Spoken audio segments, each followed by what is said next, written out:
Hello everybody, take two of this because my camera decided to stop recording halfway through. But anyway, we're going to be doing the Eastern Semi-Final preview between the Hamilton Tiger Cats and the Montreal Alouettes. But before we start, please make sure to subscribe to the channel if you are new. Now let's get into it, where we're going to be talking about, some storylines, some factors, and then I'm going to give my prediction at the end. Now, Hamilton is going to be heading over to Montreal as the Owls are going to host this game. The Tabbies are 8-10, Alouettes 9-9. The two sides played each other 3 times this season, with Montreal taking 2 of the 3 games. Let's get into the key factors. Like I said at the end, I will give my verdict. So the biggest factor I think possibly in this game is going to be William Stanback. Stanback didn't play in any of the 3 games because he was injured practically all year. And in those 3 games, I really think that Montreal, especially because they had to play catch-up, was more one-dimensional. They threw the ball around 70.5% to 71% of the time in these 3 games. And one of these games, Trevor Harris had to throw the ball like 42, 43 times in this one. If Stanback is healthy and he is good to go, then you're looking at them being more two-dimensional, where they're able to do different things and run the offense in a better way to help you not be so one-dimensional, obviously. But the real question for them is he actually healthy? Because what we've seen from Stanback in a very short amount this year is he didn't get a lot of touches, he didn't get a great chance to come back from that injury, and his numbers are a little bit lower than the other years we've seen him where he's been at his peak. I can't say that I know exactly how healthy Stanback is, but his health is going to be a major factor in this game. As for another factor, can anyone stop Geno Lewis? And he is a monster out there on the field. He actually led the Owls in receiving yards in every game that he played against Hamilton, or every game that Montreal played against Hamilton, I should say, and had 50-plus yards in every one of those matchups. The Alouettes kind of struggled to find a true second guy for them. In previous years, it had been Jake Wieneke, Touchdown Jake, as he was nicknamed.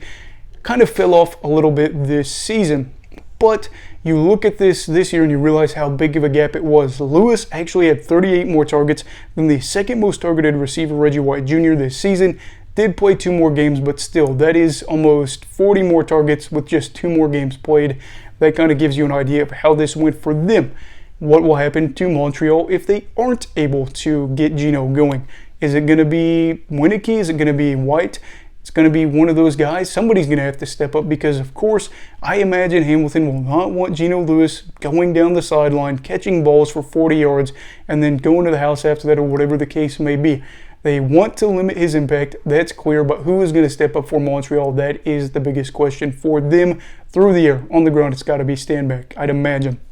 As for Hamilton, we are going to be looking at, will Tim White be able to be a threat for them, kind of like Geno Lewis.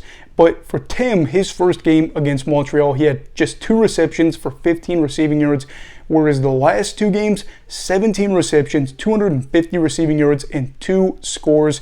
This was very good for him, obviously. One of those catches that he had in one of those games was like 64 yards, so that was a big portion of the yards. But still, to be able to play 2 games, have over 100 yards in both games, have 250 receiving yards, he had some rushing yards in there as well. Very good, and for Hamilton, a thing that kind of bodes well for them this season is they actually finished 2nd in the league for completions of 30-plus yards or more for passes, if I'm not mistaken. So yeah, if they're able to get some deep shots, that's going to be really awesome for them.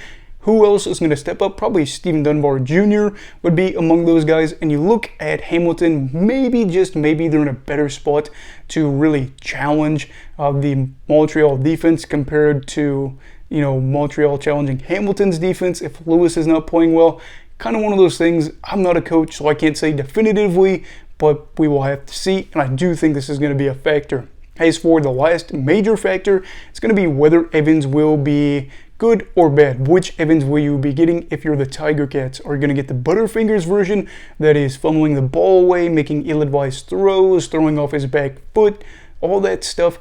Or are you going to get the franchise quarterback version that completed 16 of 16 passes against the Argonauts in the Eastern Final, the guy that torched the Blue Bombers earlier this year?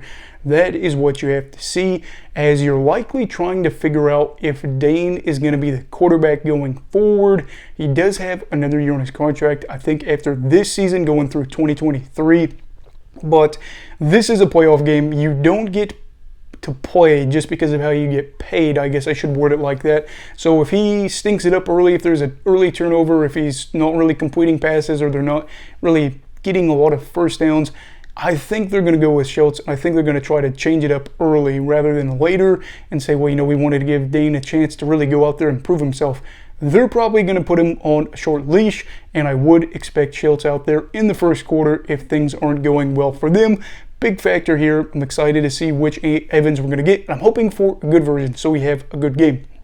Other storylines here that aren't major ones, but still ones that definitely are worth talking about. Montreal's ability, or lack of ability, I guess I should say, to make big plays in terms of sacks and interceptions finished towards the bottom of the league in those categories, if I'm not mistaken. And I know CFL has a lot of simple stats, so you can't just say, oh, they had all this, this, and this, whereas other leagues you have a lot of information to go off of. We don't have access, at least on the CFL website, for QB pressures, all that stuff. So I can't say definitively that they weren't able to get a lot of pressure on the quarterback, but I will say that if they aren't able to get sacks and make those big plays to force interceptions, stuff like that, and Dane Evans has a lot of time, throw to White, Dunbar Jr., whatever the case may be, they're going to be in a great position, Hamilton that is, to win this game. As for the other kind of side storyline, it's going to be about which consistent team or which team's going to build up the most consistency through this game. Montreal has been pretty inconsistent the past few years. That actually was part of the reason why Kahari Jones was fired. Still crazy to me that all went down and Vernon Adams Jr. is gone. But Hamilton has really not been a crazy consistent team as of late.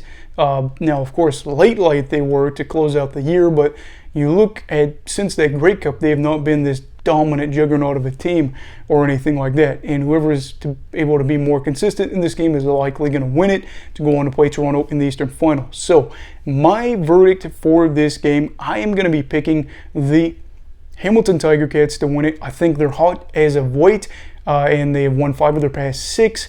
Montreal's had to play catch-up in all 3 of these games, and yes, they did win 2 out of the 3, but if Hamilton's able to avoid turnovers and to limit Geno Lewis, Stanback I don't exactly think is 100% healthy, so that is a break for them. Trevor Harris has his highs and lows, but all around I gotta say Hamilton riding the hot hand, and I would imagine with them kind of being in a better spot if Schultz is able to come in, if Evans doesn't play well, they're going to be all right. Whereas Harris goes down, might be a little bit more problematic.